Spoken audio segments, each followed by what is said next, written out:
সেই বুখারীতে এসেছে আল্লাহ তাআলা কিয়ামতের দিন সাইয়েদনা নূহ আলাইহিস সালামকে বলবেন, নূহ তুমি কি দাওয়াত পৌঁছিয়েছো তোমার উম্মতের কাছে? নূহ আলাইহিস সালাম বলবেন, হ্যাঁ আমি পৌঁছিয়েছি। এবার নূহের উম্মতকে আল্লাহ জিজ্ঞেস করবেন, এ নূহের উম্মতেরা, তোমাদের নবী নূহ কি দাওয়াত পৌঁছিয়েছে? নূহের উম্মত বলবে, না আল্লাহ, আমাদের কাছে কোনো সতর্ককারী আসে নাই, কোনো নবী টবি আসে নাই, কোনো দাওয়াতও আমরা পাই নাই, আপনারাও চিনি নাই, জান্নাতও চিনি নাই, জাহান্নামও চিনি নাই। নূহ আলাইহিস সালাম বিপদে পড়ে যাবেন।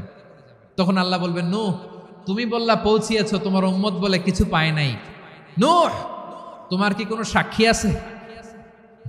তোমার কথা আর তোমার উম্মতের কথা তো মিলে না। তুমি বললা তুমি আমার নির্দেশনা দাওয়াত পৌঁছে দিয়েছো, কিন্তু তোমার উম্মত বলে পায় নাই। নূহ তোমার পক্ষে কোনো সাক্ষী আছে? নূহ আলাইহিস সালাম বলবেন আছে। কে? উম্মতে মুহাম্মাদী। তখন আমরা বলবো, আল্লাহ নবী নূহ আলাইহিস সালাম তিনি আপনি যা যা বলেছেন ঠিক তা তার উম্মতের কাছে পৌঁছে দিয়েছে। এবার নূহের উম্মতের সাথে আমাদের ঝগড়া লাগবে। তারা বলবে, তোমরা আসছো আমাদের হাজার হাজার বছর পরে, তোমরা কি করে জানলা? তোমাদের সাক্ষী ধর্তব্য হবে না। আমরা তখন বলবো, আমাদের কোরআনে তোমাদের নবীর নামে আল্লাহ তাআলা একটা সূরা নাজিল করেছেন, সূরাতে নূহ। আওয়াজ করে পড়েন আল্লাহু আকবার।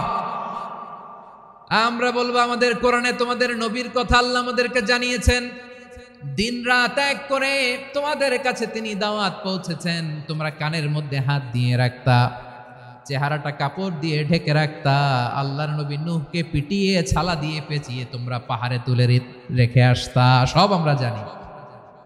আমরা যখন বলবো এই কথা, নূহের উম্মত চুপসে যাবে। তখন আমরা সত্য বলেছি কিনা এটা আল্লাহ তাআলা জানতে চাইবে বিশ্বনবীর কাছে। তখন বিশ্বনবী আমাদের পক্ষে সাক্ষী দিবেন। আওয়াজ করে বলেন আল্লাহু আকবার।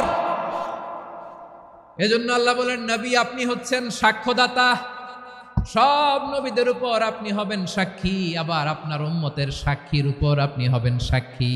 তার মানে নবী গো, কিয়ামতের কঠিন ময়দানে আপনি হবেন রাজ সাক্ষী।